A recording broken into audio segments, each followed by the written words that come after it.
Maria Lawrence, an Maria all-star. Lawrence, yeah. It's gotten better through the morning, don't you think, Bill? I mean, we started slow, but we're better now. When Bill rattled off the word Herculean, I knew we were on a smooth glide path. We are on a roll. I so thoroughly enjoyed Ann and Bee's discussion. They forgot to mention, this is their 75th anniversary. That's pretty impressive. That is impressive. Very nice. It was a pleasure to meet Beezy Kearse. I've heard especially, not that Ann wasn't a pleasure to meet, but I've heard so much about Beezy over the years. She's legendary. That's what I said to her. I said, you're a legend. I don't know about that. I said, you are. Yeah. Speaking of legendary, he's the name in West Virginia, Manchin. It's one of those that's up there, right? And Senator Joe Manchin joins us via telephone right now. Senator Manchin, good morning. Thank you for being with us. Good morning, everybody. How are you? I hear Bill and Maria all chirpy this morning. That's great. We're chirpy, that's for sure, Senator. We've mangled a few words here and there, Senator, but I think we've got it. We're in our groove now. That's wonderful. Good to talk to you all. Hope everything's good back home in wonderful Eastern Panhandle. It is absolutely. And we did introduce a new word to the lexicon this morning. What was that? If you combine stagnant with quagmire, you get stagmire. Bill introduced that one to us in the 8 o'clock hour. I like it. It's a good word. Nothing wrong with that word, is it, Senator? No, I like it. Hey, Bill, with my vocabulary, it sounds great. Well, you can use it anytime you want, Senator, because we've been using it pretty often this morning. Oh, well, I'll tell you, it describes an awful lot in one word. It does that. As you look at your final few days in the U.S. Senate and a career in politics, presumably, Senator Manchin, what are your thoughts? Yeah.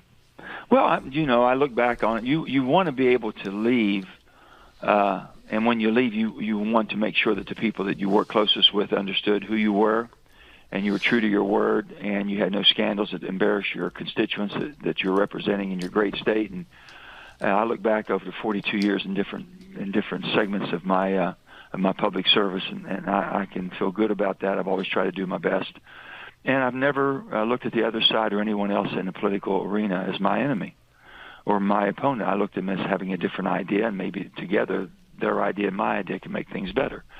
So I always took that approach, and I feel good. But I don't have a senator up here that looks at me and says, "Well, he's not my friend. He's tried to defeat me, or he tried to do this." I've never done that. I'm the first person they always go to in anything bipartisan, and I'm the one that will sit down and work with them in trying to find a pathway forward. And if they're going to make a political statement, I tell them respectfully, I says, I know that you have to make a political statement. Go ahead. I can't be on this with you. But when you get serious and you want to work it out and work the troubles out and the problems out, I'm there. So I feel good about that, and I start looking back at some of the things that we've accomplished over, so much. I mean, my goodness, the bipartisan infrastructure bill, the CHIPS and Science, the Electoral Count Reform Act, so we'll never have a January 6th again, the Bipartisan Safe Community Act. It's a start forward on federal gun safety, which we hadn't done for 30 years, the John Dingell Conservation Management and Recreation Act, Great American Outdoors Act, where all this helped us basically to secure the New River Gorge as the newest national park in the country. And also we're on the cusp of purchasing the 2,700 acres of the Blackwater Canyon. With all the things that we've done, I feel good about that. The Inflation Reduction Act, I know it's been a rallying cry against with some of my friends on the other side, Republican friends, but I can assure you the energy portion that I wrote with my team, wrote with the input from my Republican colleagues, and there's an awful lot of good that it has done. It's kept us from falling into a recession.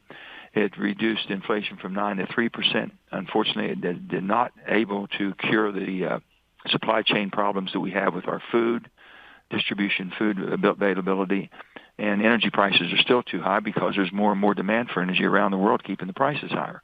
But we're producing more than we've ever produced in the history of the world right now, as far as the United States. And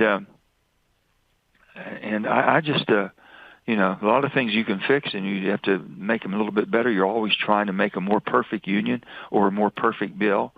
But you've got to start down the path of saying, this is better than what we've had, let's move forward. And now we're on the cusp of getting the permitting reform, which basically has been our impediment of getting things built on a timely basis and across the country, great country of ours, and also in our state. So if we can get that accomplished before we leave here this year, it'll be a tremendous accomplishment, I think, that'll live on for many, many years. But I feel good that I've done the best I could. I fought a good fight, I guess, and I've tried to do the best and represent my state in the best fashion I possibly could. I have to pass this text along to you, Senator. Virginia Sign, speaking of legendary people, Oh, my. said he is the greatest and a very good friend. I thought you might like to hear that.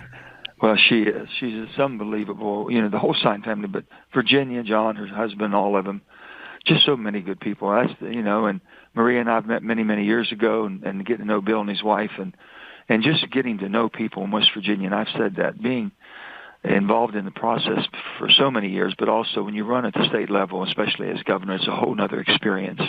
And people look at you as a personal. They're relying on you to do good things for them and make sure that they have opportunities and be there to help them. And I've always I loved that job, and I felt very responsible. And I says then when I went to Washington, I wanted to make sure on a national level that they could be proud of how I tried to represent them and speak for them or speak about them, because I always said West Virginia gives me bragging rights. And all the good things that we've done, the hardworking people, the commitment to family and the values and moral values and everything else that we have has been, I think, a true testament to this great country. I distinctly remember interviewing you right after you took the office of senator, U.S. Senator. Mm-hmm. And I remember this comment stands out like it was yesterday. I can't believe these people. I don't know how they get anything done around here. Well, my intro, I was 35 years old before I got involved, so everyone thinks I grew up just having an eye on the political process and being involved, and I really wasn't. I was always around it. My family was very much involved, and my entire family during the 1960s with the Kennedy campaign, they were all involved very much with President John Kennedy and Teddy and Bobby and all of them. They were very immersed into that. But I kind of watched it from afar. My Uncle Jimmy, A. James Manchin, was always the politician in our family. And I used to wonder when I was a kid, I said, Uncle Jimmy's missing so many of these family events, and how come he's not here? Or if he come late and couldn't stay long, because he was always committed to be somewhere else, because his commitment to the people of West Virginia. And I'm thinking, well, that's not right. I mean, you ought to be here. We ought to always be together. And then, lo and behold, here I am. It happened to me 40 years ago, and I missed so many events, but the family's, so understanding in that. But I ran for House of Delegates. I was one of 100. My mindset was this: I'm one of 100 now, okay? If I ran for state senate, I'd be one of 34. Maybe I could help 3 times as many people. And that's pretty simplistic how I was looking at it. And then I kept thinking, boy, if I'm governor, I'd be one of one. I could really do something to help people. And that didn't work out in 96. I think it basically helped me to understand you have to communicate better. And if you have a message, you better make sure it's simple enough for people to understand. Don't make it complicated. And so then I became Secretary of State, then back to governor, which turned out to be, I think, one of the greatest opportunities in my life and the greatest, honor of my life to be able to serve as the governor of West Virginia and really try to do things that helped an awful lot of people. And I think that, we really did. So with that, and then I went to the Senate. I'm thinking, well, now let me tell you, I'm going to the big leagues now. And I swear to God, it's almost like going back to training camp in Pop Warner or basically Little League Baseball. Mm-hmm. Because I'm thinking, you go up here and you got to pick a side. And I'm thinking, well, the only side I belong on is the American side. I might have a D by my name, and I just met some really good friends of mine over here that have R's by their name, but the only side, we're on the same side, and that just did not seem to stick up here. You were supposed to take a side and fight against the other side, and I just never would do that. And then I was always the go-to bipartisan person. Go to Joe, he'll sit down with you. Absolutely, I will. And then the Democrats tried to beat me up and make me think that I had to do this and that. And I told Harry Reid one time, and Harry told me to vote for something. I said, but Harry, wait a minute, I couldn't sell this. I can't sell this crap on my best day in West Virginia. And I said, and then he got all huffy-puffy, and I said, Harry, you didn't hire me. You can't fire me. I don't work for you. I don't work for the president. I work for the people of West Virginia on behalf of our great country. That's it. So I don't care where you put me. And boy, they made life miserable there for many years. And then I just thought I couldn't do it anymore. I want to be an independent because I like both sides. I like people on both sides. I'm not going to pick a side because I think you're not always right and you're not always wrong. And it takes both of you working together to make something good happen. And it's not going to be perfect. And the Constitution, the framers, our most brilliant people way back putting this country together, were working for a more perfect union. They knew you can't be perfect. And this experiment of self-governing democracy that we have is unbelievable. And we're still in an experimental stage, and we better all get involved if we want to save it. Senator, a comment first, then a quick question. Sure. The comment is, any elected official, if they do anything at all, are going to be highly controversial. Sure. My view is that you have been a man true to your principle, and I cannot think of a higher compliment to pay a public servant. So my hat's off to you. I think you have been true to your principle. Now, the question, during this last election cycle, early in the election cycle, there was a lot of talk about a third party, the no labels. Right. Your name was affiliated with it somewhat. But since Ross Perot in the early 1990s, a third party has never really picked up any traction. Do you think that time will come? And do you think if it does come, it's going to be in the next 2 or 3 cycles? I really think it has. It has to come, Bill, and I'll tell you why. First of all, the greatest problem that we have right now is you have so much money. And when you have a person that can spend $200 million of their own personal fortune and be a major player that's never been involved in process at all, then it's pay. You pay to play. The money is so intrusive in both the Democrat and Republican side. Both of them love it.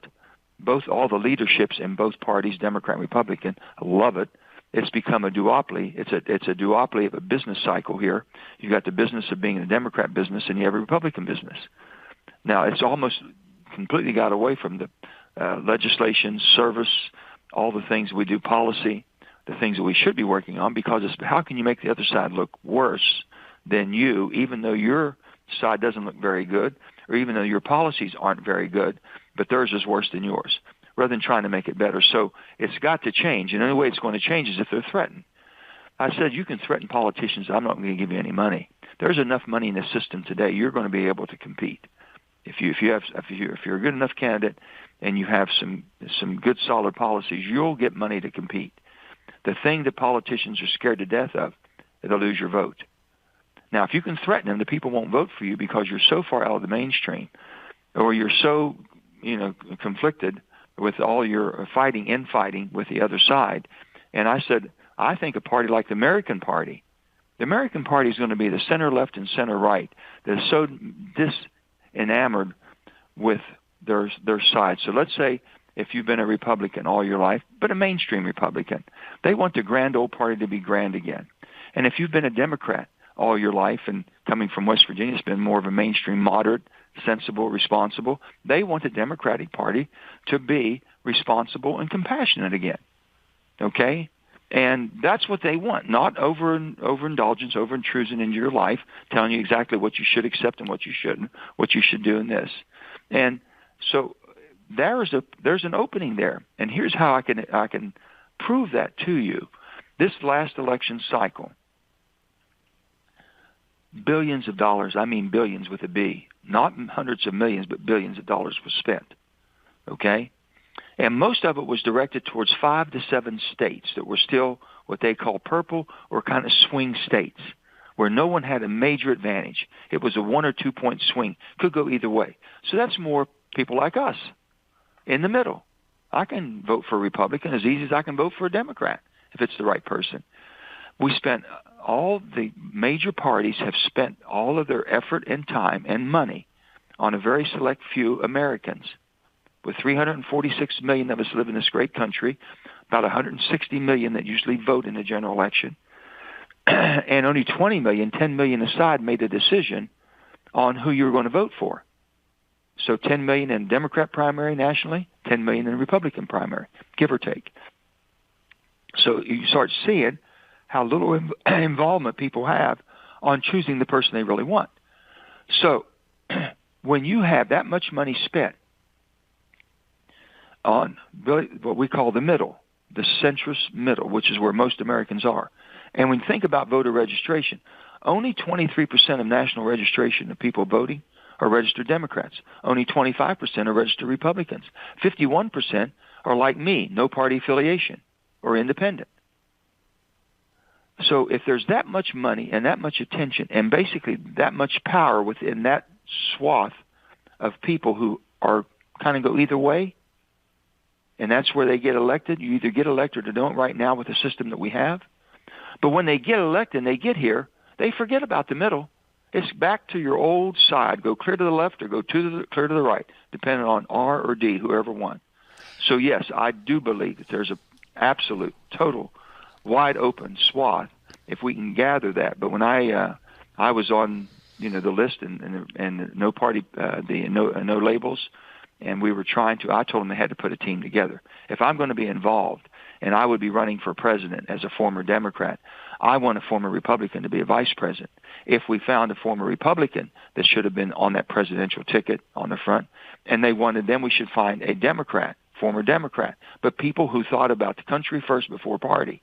That was the whole ticket. I think the country was ripe for it this time. We just couldn't get on 50 ballots. The most they could ever garner up, they spent $40 million getting on 16 ballots.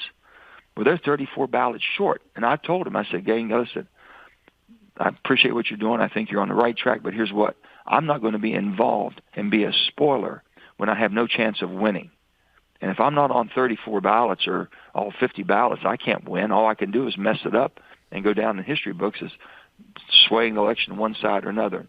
And that's what happened. That's really what happened. But I really believe it. My daughter has a 501c4 now, which I'm helping her every way I can. It's called AmericansTogether.com. If you'll just get on that website and tell me what you think about it, because we're trying to educate people how they can get back involved and take over, Bill. Senator, we have like about 4 or 5 minutes, and I'm going to ask 3 questions so that we can maybe get to all of them. But I think you alluded to one of those, which is what's next for Senator Manchin? Secondly, what's your biggest accomplishment in the Senate, per se? And finally, do you have any regrets from the Senate piece? 5 minutes. Okay. No 4. It is 4. Okay, 4 now. On the Senate, I have no regrets from the standpoint. Can you do something better? Oh, yeah, you go back and you can change a few things in how you do it and hold people accountable. People say, I'm going to do this. Oh, yeah, if you'll vote for that, I'll do this.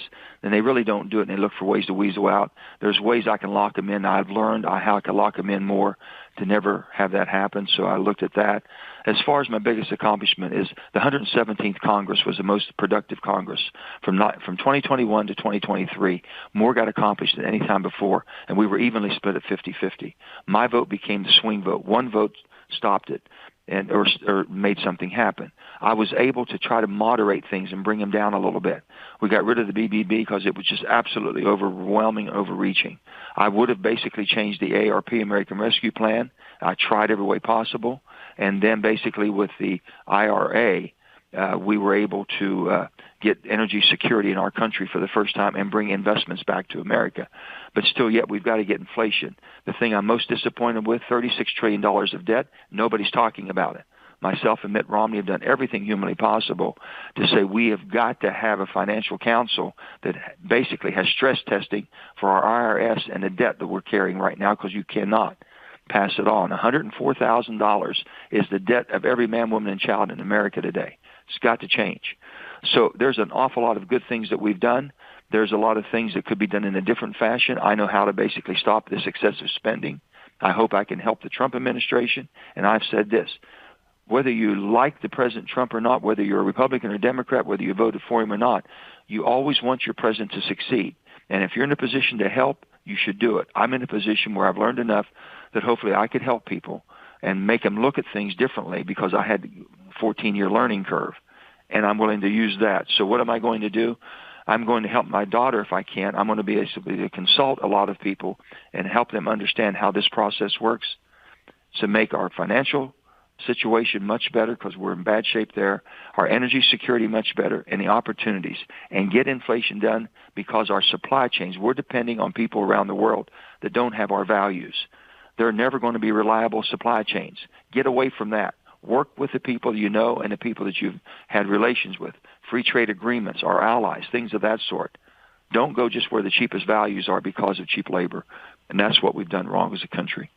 You're not going to be, Senator, you're not going to be the president or the football coach at WVU. Can we clarify that right now? I don't think. I told them I had a hard enough time getting out of school. They want to bring me back. Okay. And as far as the football coach, I would be the best cheerleader you've ever had. Let's get the right person. So I'm helping every way possible. I love my school. That's my alma mater, WVU, and I'm very much in tune with him. I'll help him any way possible. But no, I don't. And I know there's been people talking. I've heard the same rumors you've heard. But I've told him, I said, listen, there are so many good people, and I can help you find, I think, the right person. Thank you, Senator Joe Manchin. We appreciate your time today and all of your availability over the years for this show. Well, guys, I'm going to be with you. I'm not going anywhere. I'm not moving out of state. I can assure you that. I'll still be a West Virginian the rest of my life and always have been, and a proud Mountaineer. But anytime I can be on or I'm moving your areas, I want to come visit with you. Please do. Sounds good. Okay. Merry Thank Christmas, you all. Senator. Take care. Thank Merry you. Christmas to you all.